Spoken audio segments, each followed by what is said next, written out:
Γεια σας, καλώς ήρθατε στο κανάλι μου. Πάμε σήμερα να φτιάξουμε τυροπιτούλες όπως του φούρνου. Όμως θα βάλουμε μπόλικο τυρί μέσα και διάφορα αν θέλετε, είναι στη δική σας την κρίση. Να παίρνετε τα πιτσιρίκια σας στο σχολείο, έτσι είτε εσείς στη δουλειά σας. Μην ξεχνάτε να κάνετε κοινοποίησεις στα βίντεό μου, να κάνετε γραφούλα στο κανάλι μου, ό,τι θέλετε να έρθετε στις ομάδες μας Μαγειρικές Απολαύσεις και Γιώργο Ζόλης Μαγειρικές Απολαύσεις. Γράψτε μου ένα σχόλιο αν σας άρεσε η συνταγή ή αφήστε μου μια καρδούλα γιατί με βοηθάτε πάρα πολύ με αυτό. Και τώρα πάμε να σας δείξω την εκτέλεση και τα υλικά. Σε ένα μπολ θα βάλουμε 200 γραμμάρια τυρί κρέμα. Έτσι, θα ξεκινήσουμε πρώτα από τη γέμιση. Θα βάλω λίγο γάλα. Ανακατεύω να λιώσει η κρέμα μου. Ωραία. Λοιπόν, 50 γραμμάρια γάλα έβαλα. Θα πάρουμε τώρα τυρί φέτα και θα κάνετε αυτό το πράγμα. Εάν έχετε σκληρή φέτα θα σας βοηθήσει πάρα πολύ. Εάν έχετε μαλακιά θα σας δυσκολέψει λιγάκι, αλλά δεν μας ενδιαφέρει γιατί στο ψήσιμο θα λιώσει. Τη θρηματίζουμε. Δεν την πολτοποιείτε τελείως, αφήνετε μερικά κομματάκια να μπορεί κάποιος να το βρίσκει. Εντάξει, θα ανακατέψουμε να ενσωματωθούν τα δύο τυριά και το γάλα. Θα προσθέσουμε λίγη καπνιστή πάπρικα, να του δώσει γεύση. Λίγο πιπεράκι αν θέλετε. Ανακατεύουμε καλά να ενσωματωθούν τα δύο τυριά και το γάλα. Θα σας δείξω και ένα κολπάκι να κάνετε ούτως ώστε να μην σας βγαίνει η γέμιση όταν ψήνετε. Θα πάρω ένα φύλλο σφολιάτας. Ανοίγω. Λοιπόν, αυτό που έχετε να κάνετε τώρα είναι να βάλουμε λίγο αλευράκι. Τόσο όσο. Και αφού το αλευρώσαμε θα βάλουμε ένα μπολ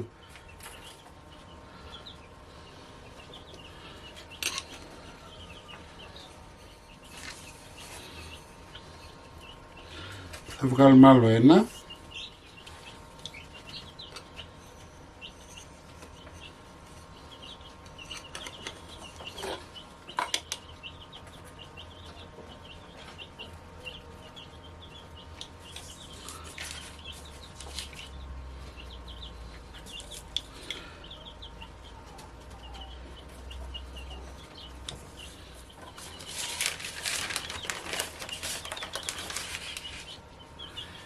Παίρνουμε το φύλλο, λίγο αλευράκι και το ακουμπάμε σε ένα πιάτο.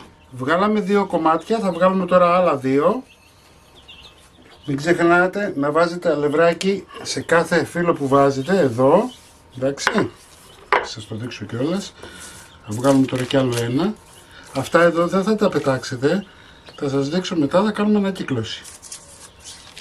Και επειδή εδώ δεν θα μας βγει στρογγυλό, το κόβουμε και θα κάνουμε μία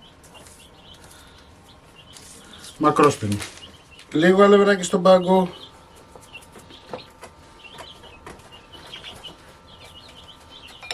Θα πάρουμε λίγο από τη γέμιση. Αφήστε κενό αριστερά δεξιά. Θα κλείσουμε. Πιέζουμε ελαφρώς. Και επειδή εδώ είναι μακρόστενη, αυτό που έχετε να κάνετε είναι με ένα ξύλο, θα κάνετε αυτό. Εντάξει, τώρα κόλλησε. Θα του κάνουμε και το σχέδιο που κάνουν για τις τυρόπιτες και η πρώτη μας τυρόπιτα είναι έτοιμη. Πάμε να σας κάνω τώρα και ένα στρογγυλό. Θα πάρω γέμιση. Βάζουμε τη γέμιση στη μέση. Βλέπετε εγώ το κάνω. Η γέμιση μπαίνει στη μέση. Κλείνεται. Πιέζετε λίγο με τα χέρια σας.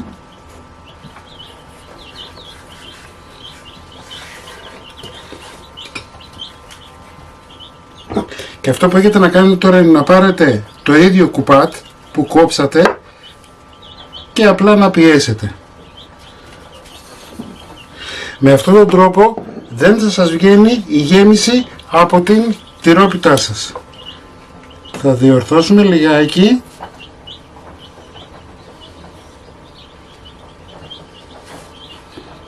Έτσι.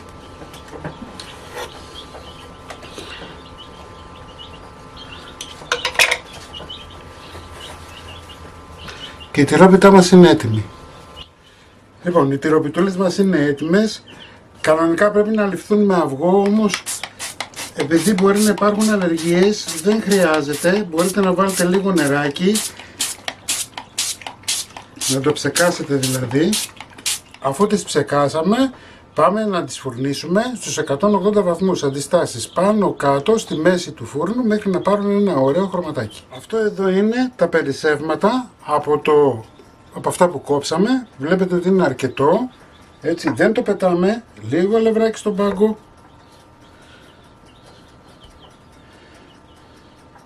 Και για να μην κάθεστε τώρα να ψήνετε, θα το φτιάξετε, θα το ετοιμάσετε και θα το βάλετε στην κατάψυξη. Όποτε ανάψετε φούρνο ξανά, να φτιάξετε, να έχετε μία τυρόπιτα έτοιμη να την φτιάξετε. Βέβαια δεν θα είναι σαν τις φωλιάτες αυτές που θα βγάλουμε, όμως θα είναι μία αξιοπρεπέστατη πιτούλα.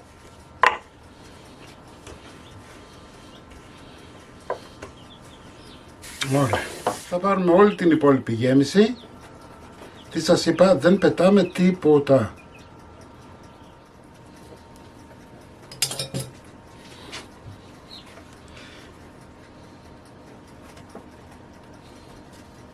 Αυτή επειδή είναι λίγο μεγαλούτσικη θα κάνετε αυτό το πράγμα.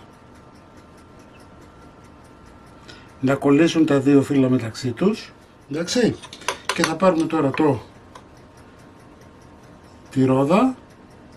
Μην ξεχνάτε να το περνάτε με τη ρόδα, γιατί όταν το περάσετε με τη ρόδα κλείνει. Βλέπετε είναι μια μεγάλη τυροπιτούλα. Αυτή θα την κρατήσω για μένα. Αυτή τώρα μπορεί να μπει στην κατάψυξη όπως το βλέπετε, και όταν ανάψετε φούρνο και θέλετε ένα μεζεδάκι, κάτι οτιδήποτε, μπορείτε να βάλετε και αυτή να την ψήσετε. Αυτές είναι οι τυροπιτούλες μας. Έτσι βλέπετε έχουν βγει 4, 8, 10 και μία μεγάλη 11 με ένα πακέτο φύλλος φωλιάτας. 40 λεπτά το ψήσιμο. Μπορείτε να τις βάλετε ψημένες στην κατάψυξη και να βγάζετε να τις ζεσταίνετε, είτε να τις αφήνετε να ξαπαγώνουν και να τις φάτε, είτε να τις βάλετε ομές και να τις ψήσετε όποτε θέλετε εσείς. Λοιπόν, μην ξεχνάτε να κάνετε κοινοποίησεις στα βίντεο μου, να κάνετε γραφούλα στο κανάλι μου, ό,τι θέλετε να έρθετε στις ομάδες μας Μαγειρικές Απολαύσεις και Γιώργος Ζώρης Μαγειρικές Απολαύσεις, και εμείς θα τα ξαναπούμε με ένα επόμενο βίντεο.